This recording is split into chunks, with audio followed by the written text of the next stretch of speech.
Salam, hər vaxtınız xeyir olsun. Bugün sizlərə statika bölməsindən sadə bir sistemin dairə rəqsə qüvvələrinin tapılmasını göstərəcəm. Demək, gördüyünüz kimi bu sistemimiz sadə bir tirdən ibarətdir. Və bu tir A nöqtəsindən ikinci növ dayaq üzərində, B nöqtəsindən isə birinci növ dayaq üzərində yerləşdirilmişdir. Və sistemin tirin üzərinə 3 topa yük tətbiq olunmuşdur. Demək, C nöqtəsindən 40 kN-luq, D nöqtəsindən 32 kN-luq, E nöqtəsindən isə 16 kN-luq bir yük tətbiq olunmuşdur. Və bu yüklər arasındakı məsafə, eyni zamanda dayaqlar arasındakı məsafə göstərilmişdir, şərtdə verilmişdir. İlk növbədə biz bilməliyik ki, bu ikinci növ dayaqdır. Və demişik ki, ikinci növ dayaq həmçinin də buna tərpənməz oynaqlı dayaq deyə bilərik ki, bu dayaqda iki növ dayaq reaksiya qüvvəsi olur. Biri üfüqi istiqamətdə, buna RAX adlandıra bilərik. Digəri isə şaquli istiqamətdədir. Bunu da RAY dayaq reaksiya qüvvəsi adlandıra bilərik. B nöqtəsində olan dayağımız isə birinci növ dayaqdır. Buna həmçinin tərpənən oynaqlı dayaq da deyə bilərik və birinci növ dayaqda bir dayaq reaksiya qüvvəsi mövcud olur. Bir dayaq reaksiya qüvvəsi olduğu üçün yalnız bir istiqamətdə, şaquli istiqamətdə bir qüvvə, bir dayaq reaksiya qüvvəsi çəkirik. Buna da RBY deyə bilərik. Və indi isə bizdən bu dayaq reaksiya qüvvələrinin qiyməti istənilir. Demək, dayaq reaksiya qüvvələrinin qiymətini hesablamaq üçün statikanın müalicə tənliklərindən istifadə etmək lazımdır. Demək, statikanın müalicə tənliklərindən biri burada qeyd edeyim, sigma fx bərabərdir 0 tənliyidir.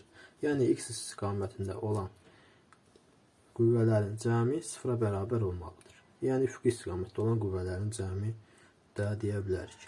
Baxırıq sistemimizə, ümumilikdə görürük sistemimizdə üfüqi istiqamətdə olan yalnız bir qüvvə var. O da x istiqamətindədir və dayaq reaksiya qüvvəsidir, RAX-dir. Yazırıq burada RAX.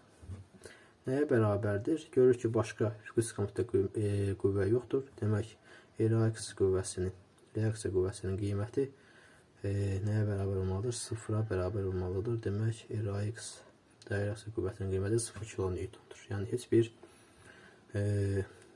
belə deyək, qüvvə yaranmır. A nöqtəsində, A dayağında üfüqi istiqamətdə.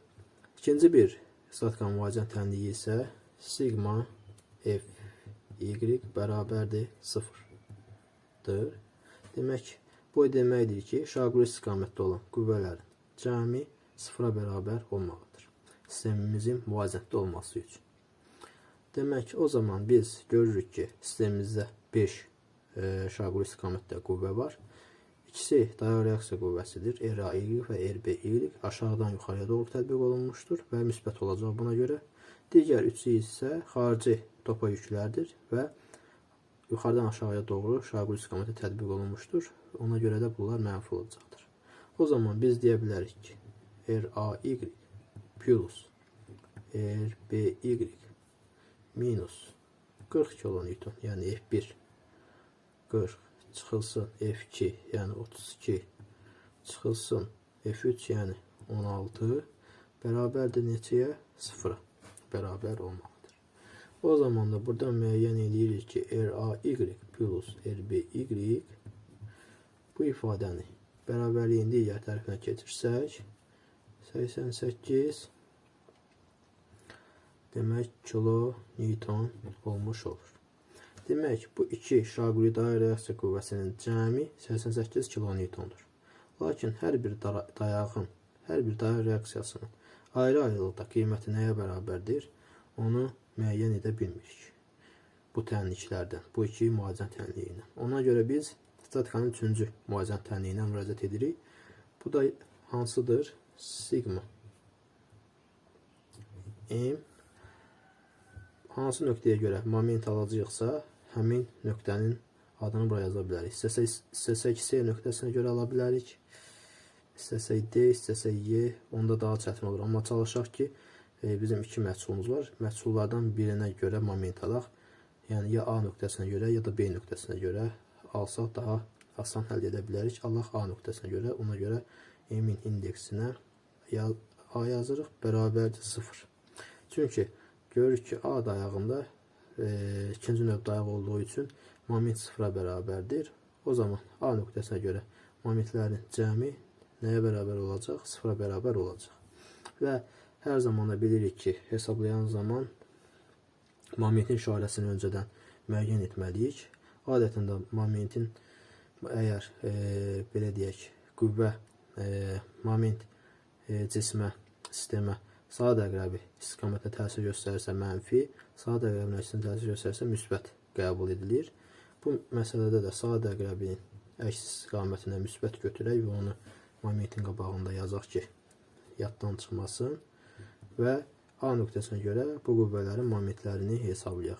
Momenti necə hesablayırıq? Qüvvəni seçilmiş nöqtəyə qədər olan məsafəyə vurmaqla, perpendikulyar məsafəyə vurmaqla. Demək, A nöqtəsində olan qüvvələri isə nəzərə almırıq. Çünki ERA-X qüvvəsidir A nöqtəsindən, bir də ERA-Y-də A nöqtəsinə tətbiq olunmuş. Bu qüvvələrin hər birinin təsir xətləri A nöqtəsindən keçir.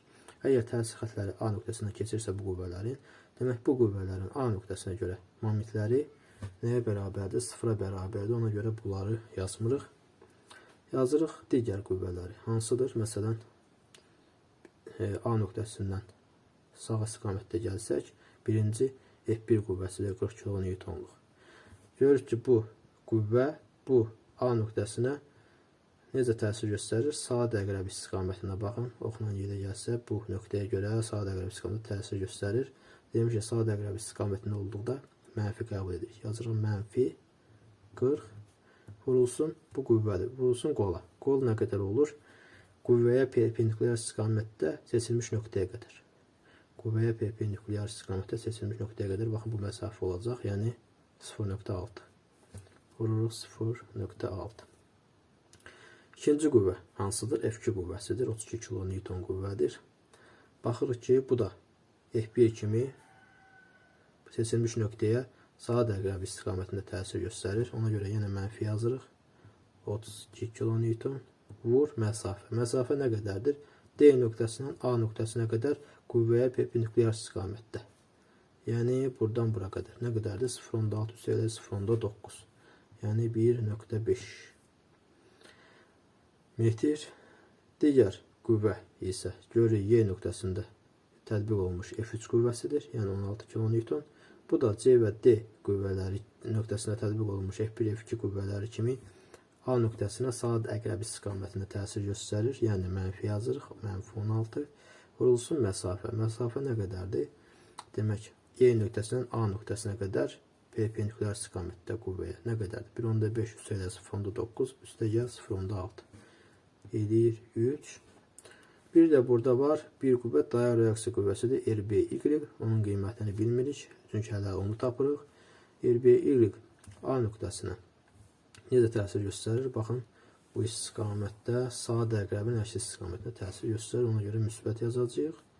RBY qüvvəsi vurulsun məsafə. RBY qüvvəsindən A nöqtəsinə qədər perpendikulyar məsafə. Yəni füqmə. Nə olacaq? Bütün tirin uzunluğu. Bura qədər 3 metr idi. Bu da 0.2, 3.2 metr. Bərabər də nə olmalıdır? 0.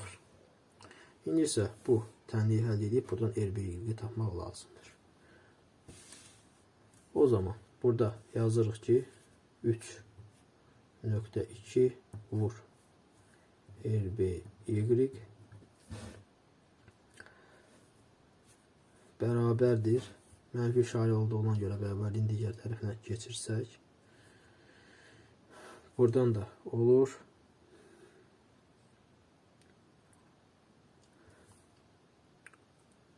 Demək, kalkulyatorla hesablayaq buranı.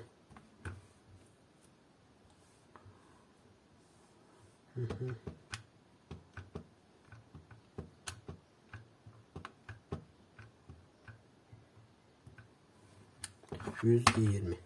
3.2 vurulsun RBY bərabərdir 120 kN. RBY də buradan tapsaq bərabər olur 37.5 kN. RBY-in qiymətini gətirib bu tənlikdən yerinə qoysaq, buradan RAY-i tapa bilərik.